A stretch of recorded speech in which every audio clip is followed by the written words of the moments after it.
نحمده ونصلي على رسوله الكريم اما بعد فاعوذ باللہ من الشیطان الرجیم بسم اللہ الرحمن الرحیم۔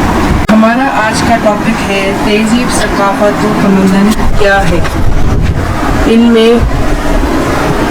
کیا فرق ہے۔ کامل دین اور مکمل دستور حیات ہے جو زندگی کے تمام شعبوں میں انسانیت کی رہنمائی کرتا ہے۔ اسلام جہاں انفرادی زندگی میں فرد کی اصلاح پر زور دیتا ہے، وہیں اجتماعی زندگی کے ذریعے اصول وضع کرتا ہے۔ اس کا اہم پہلو یہ ہے کہ وہ انسانی حقوق کا پاسبان اور محافظ بن کر ہمارے سامنے آتا ہے اور ان حقوق کی پامالی کو روکنے کی موثر اختیار کرتا ہے۔ یہ محض عقیدت و محبت یا جذباتی تعلق کا اظہار نہیں ہے، بلکہ ایک حقیقت ہے کہ اسلام نے جس وسعت اور گہرائی، بصیرت اور وسعت نگاہی سے اس کے ہر پہلو پر روشنی ڈالی ہے، اس کی دنیا میں کہیں نظیر نہیں ملتی۔ اس کی نظیر دنیا کے کسی منشور اور کسی دستور میں نہیں پائی جاتی۔ اس سے صاف محسوس ہوتا ہے کہ دنیا نے بہت سے معاملات میں جس طرح اسلام سے اقتصاد پیش کیا ہے، وہ کسی مذہب سے نہیں کیا۔ جو اسلام نے انسانیت کی اصلاح کے لیے جو احکام نازل کیے ہیں، وہ کسی اور مذہب نے نہیں کیے۔ دین اسلام دنیا اور آخرت کی فوز و فلاح کا ضامن ہے۔ اس کا مقصد مساوات اور عدل و انصاف پر مبنی استحصال سے پاک آزاد معاشرے کا قیام ہے۔ اسلامی فکر کا پورا تطبیق نہ ہونے کی وجہ سے موجودہ ذہن افراط و تفریط اور بے اعتدالی کا شکار ہیں۔ آن حضرت رسول اکرم صلی اللہ علیہ وآلہ وسلم رحمۃ للعالمین تھے۔ نبی کریم صلی اللہ علیہ وسلم کا اسوہ حسنہ انسانوں سے محبت اور حسن سلوک، حتیٰ کہ دشمنوں سے بھی رواداری اور تحمل سے پیش آنے کا بہترین نمونہ تھا۔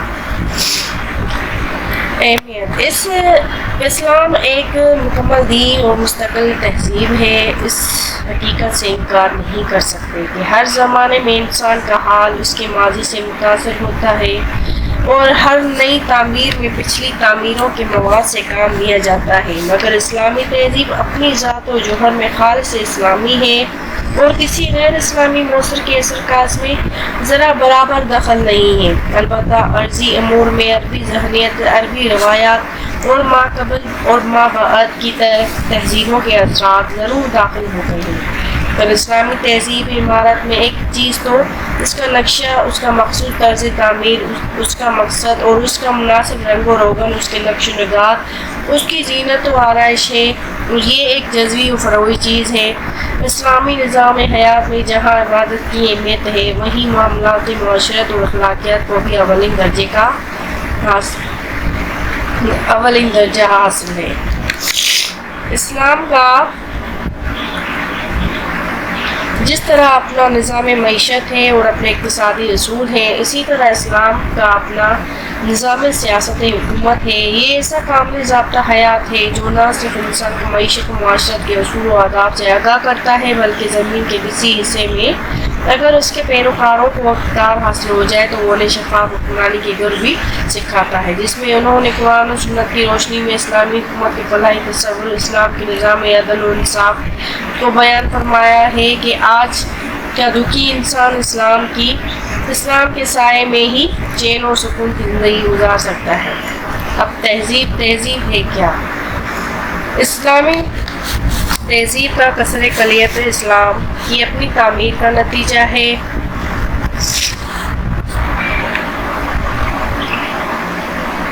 تہذیب کے لغوی معنی ہے کاٹ چھانٹ کرنا، پاک صاف کرنا، سنوارنا اور اصلاح کرنا، آراستہ و پیراستہ کرنا، شائستہ بنانا، عیوب کو دور کرنا۔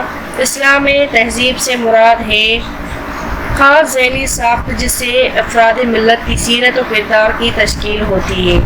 آج کل لفظ تہذیب کسی قوم کی زندگی کے خد و خال، رسم و رواج، اصول و ضوابط اور طرز و بودباش کے لیے استعمال ہوتا ہے، گویا کہ ایک قوم کے وہ خد و خال جو اسے دوسری قوموں سے ممتاز کریں تہذیب کہلاتے ہیں۔ تہذیب کو انگریزی کے لفظ کلچر کے منظم معنی تسلیم کیا گیا ہے۔ کلچر موجودہ دور میں ایک وسیع مفہوم کا حامل ہے جو زندگی کے ہر شعبے پر حاوی ہے۔ اس میں اخلاقی عادات و معاشرت، سیاست، مصنوعات، قانون، لباس، خوراک و آرٹ، موسیقی، ادب و فلسفہ، مذہب اور سائنس سب کچھ شامل ہے۔ کلچر میں کسی قوم کی محاسن اور مواہب سب کچھ شامل ہے۔ تہذیب بھی اسی وجہ سے وسیع مفہوم اختیار کر گئی ہے اور اسے اپنے لغوی معنی اور اصل مفہوم سے دور چلی گئی ہے، اور اس میں ایک طرف عبادات شامل ہے اور دوسری طرف لہو لعب اور ناچ گانا تک اس کے جزو بن گئے ہیں، تمد بن گئے ہیں۔ اسلامی تہذیب کا کثر کلیت اسلام کی اپنی تعمیر کا نتیجہ ہے۔ اس کا نقشہ اس کا اپنا ہے، کسی دوسرے نقشے کی مدد اس میں نہیں لی گئی۔ اس کا طرز و تعمیر خود ہی اسی کا ایجاد کردہ ہے۔ اسی طرح اس مقصد کو حاصل کرنے کے لیے جس قسم کے رومیں ہونا چاہیے تھی اسلامی تہذیب ٹھیک ویسی ہے، البتہ مسلمانوں نے دوسروں سے رنگ و روغن، نقش و نگار اور زینت و آرائش کے سامان لے کر دیے، اور وہی دیکھنے والوں کو اتنے نمایاں نظر آئے کہ انہوں نے پوری عمارت پر نقل کا حکم لگایا۔ اس سے معلوم ہوا کہ تہذیب جس چیز کا نام ہے اس کی تکمیل 5 عناصر سے ہوتی ہے۔ وہ عناصر کون کون سے ہیں؟ جیسے دینوی زندگی کا تصور، زندگی کا نصب العین، تربیت افراد، اور 5واں نظامی اجتماعی۔ دنیا کی ہر تہذیب انہی 5 عناصر سے بنی ہے، اور اسی طرح اسلامی تہذیب کی تکوین بھی انہی سے ہوئی ہے۔ وہ کون کون سے عناصر ہیں؟ ہم دوبارہ دہرائیں گے۔ دینوی زندگی کا تصور، زندگی کا نصب العین، اور 3rd ہے اساسی عقائد و افکار، 4th ہے تربیت افراد، اور 5th ہے نظام اجتماعی۔ دنیا کی ہر تہذیب انہی 5 عناصر سے بنی ہے، اور اسی طرح اسلامی تہذیب کی تکوین بھی انہی سے ہوئی ہے۔ سب سے پہلے اس سوال کا تسبیہ کرنا ضروری ہے کہ کسی قوم کی تہذیب کس چیز کو کہتے ہیں۔ لوگ سمجھتے ہیں کہ کسی قوم کی تہذیب کا نام ہے اس کے علوم و آداب، فنون و لطیفہ، ثنا ودا، اطوار و معاشرت، انداز تمدن اور طرز سیاست کا۔ تہذیب کی اصل نہیں ہے، شجر تہذیب کے برگ و بار ہے۔ کسی تہذیب کی قدر و قیمت ان ظاہری صورتوں، نمائشی ملبوسات کی بنیاد پر متعین نہیں کی جا سکتی۔ ان سب کو چھوڑ کر ہمیں اس کی روح تک پہنچنا چاہیے اور اس کے اساس و اصول کا تجسس کرنا چاہیے۔ انسانی زندگی کے 2 پہلو ہیں، ان میں ایک روحانی اور دوسرا مادی ہے۔ انسان کی شخصیت اس وقت تک مکمل نہیں ہو سکتی جب تک یہ دونوں پہلو نشوونما نہ پائیں۔ اسلام نے ان دونوں پہلوؤں کی نشوونما کی تعلیم دی ہے۔ عام بول چال میں ثقافت، تہذیب کے الفاظ ہم معنی مترادف سمجھے جاتے ہیں، لیکن علمی اصطلاح میں دونوں میں نمایاں فرق ہے۔ عربی لغت میں تہذیب کے معنی کسی درخت، مضمون یا مسودہ وغیرہ کی کاٹ چھانٹ کرنا، نکات سے پاک صاف کرنا، ٹیڑھا پن نکال دینا یا اصلاح کرنا ہے، لیکن اصطلاح میں تہذیب کا لفظ ہر چیز کی درستی اور اصلاح پر بولا جاتا ہے، یعنی ارادہ و نیت، خیالات و جذبات، عادات و اطوار، رسم و رواج، نظامی معاشرت، سیاست مدن، اقتصادی اور معاشی امور یا لین دین، تجارت، زراعت، صنعت و حرفت، زبان و ادب، روحانی اور فکری قوتوں کی درستگی، غرض کی زندگی کے تمام شعبوں میں درستگی اور اصلاح کرنا تہذیب ہے۔ اس میں مہذب زندگی گزارنے کا ایک منظم نظام پیش کیا گیا ہے، اور قیامت تک کی انسانیت کے لیے اس نظام حیات کو اللہ تعالیٰ نے چن لیا ہے، اور اس دین کو اللہ تعالیٰ نے تمام انسانوں کے لیے منتخب کیا ہے۔ اللہ تعالیٰ کا ارشاد ہے، الیوم اکملت لکم دینکم واتممت علیکم نعمتی ورضیت لکم الاسلام دین۔ ترجمہ: آج میں نے تمہارے لیے دین تمہارا مکمل کیا اور پورا کیا، تم پر اپنا احسان کیا، اور میں نے تمہارے لیے مذہب اسلام پسند کیا۔ اب آتا ہے ثقافت۔ ثقافت کیا ہے؟ اب ہم اس کو ایکسپلین کریں گے۔ عربی لفظ جس سے مراد کسی قوم یا طبقے کی تہذیب ہے۔ علماء نے اس کی یہ تعریف مقرر کی ہے: ثقافت اکتسابی یا ارادی یا شعوری طرز عمل کا نام ہے۔ اکتسابی طرز عمل میں ہماری وہ تمام عادات و افعال اور رسموں اور اقتدار شامل ہیں اقدار شامل ہیں جن کو ہم ایک منظم معاشرے یا خاندان کے رکن کی حیثیت سے عزیز رکھتے ہیں یا ان پر عمل کرتے ہیں یا ان پر عمل کرنے کی خواہش رکھتے ہیں۔ تاہم ثقافت یا کلچر کی کوئی جامع و مانع تعریف آج تک نہیں ہو سکی۔ معنی اور مفہوم: ثقافت عربی زبان کے لفظ ثقف سے نکلا ہے۔ ثقف کے معنی عقل مندی اور مہارت کے ہیں۔ کلچر انگریزی زبان کا لفظ ہے، اس کا مطلب کسی چیز یا ذات کی ذہنی یا جسمانی نشو و نما ہے۔ قوموں کی پہچان ثقافت سے ہوتی ہے۔ ہر قوم کی الگ ثقافت ہوتی ہے۔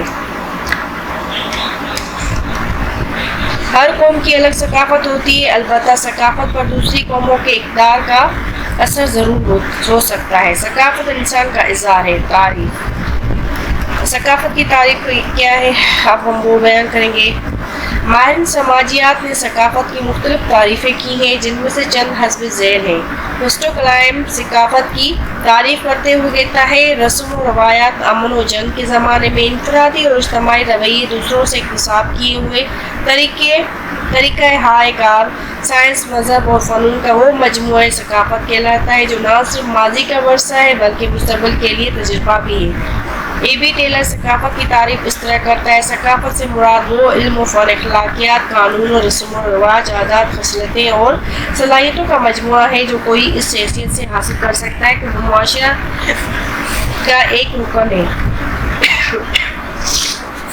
اسی طرح ثقافت کی تعریف میں رابرٹ اے فلیڈر رقم ترار ہیں: ثقافت انسانی گروہ کے علوم اور خود ساختہ فنون کا ایک ایسا متوازن نظام ہے جو باقاعدگی سے کسی معاشرے میں جاری و ساری ہے۔ اب ہم تمدن کے بارے میں بات کریں گے۔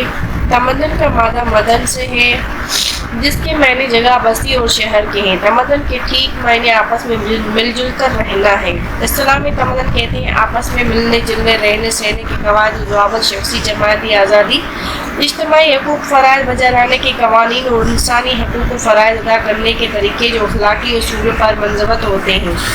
اسلامی تہذیب کا درخشاں پہلو عظمت انسان ہے جو دنیا کی کسی تہذیب میں نہیں پایا جاتا۔ قرآن مجید کی سورہ بنی اسرائیل آیت نمبر 70 اور 71 میں آتا ہے: وَلَقَدْ كَرَّمْنَا بَنِي آدَمَ وَحَمَلْنَاهُمْ فِي الْبَرِّ وَالْبَحْرِ وَرَزَقْنَاهُم مِّنَ الطَّيِّبَاتِ وَفَضَّلْنَاهُمْ عَلَىٰ كَثِيرٍ مِّمَّنْ خَلَقْنَا تَفْضِيلًا۔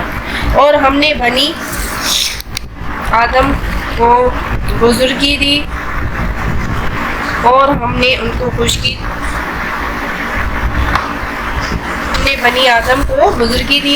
ان کو خشکی اور تری میں سواری دی اور ان کو اچھی چیزوں سے رزق دیا اور ہم نے ان کو بہتوں پر جنہیں ہم نے پیدا کیا ہے بڑی فضیلت دی ہے۔ انسان کو خدا نے زمین میں اپنا نائب بنایا، اس کو فرشتوں سے بڑھ کر علم دیا، اس کے علم کو فرشتوں کی تصویر تقدیس پر ترجیح دی، فرشتوں کو حکم دیا کہ میرے نائب کو سجدہ کرو، فرشتوں نے اس کو سجدہ کیا، اور اس طرح شیطانی قوت انسان کے آگے نہ جھکی۔ حقیقت میں تو وہ مٹی کا ایک حقیر پتلا تھا، مگر خدا نے اس میں جو روح پھونکی تھی اور اس کو جو علم بخشا تھا، اس نے اس کو نیابت و خداوندی کا اہل بنا دیا۔ فرشتوں نے اس کی اس فضیلت کو تسلیم کیا اور اس کے آگے جھک گئے، لیکن شیطان نے اس کو تسلیم نہیں کیا۔ انسان کی حیثیت اس دنیا میں خدا کے خلیفہ اور نائب کی ہے، اور نائب کا کام یہ ہے کہ وہ اس اللہ کی اطاعت کرے، اور نہ وہ اس کا مجاز ہے کہ اپنے آقا کی رعیت اور اس کے نوکروں اور خادموں اور غلاموں کو خود اپنی رعیت، اپنا نوکر، اپنا خادم بنا کر، غلام بنا کر ایسا بنا لے کہ ایسا کرے گا تب بھی باغی قرار دیا جائے گا اور دونوں حالتوں میں سزا کا مستحق ہوگا۔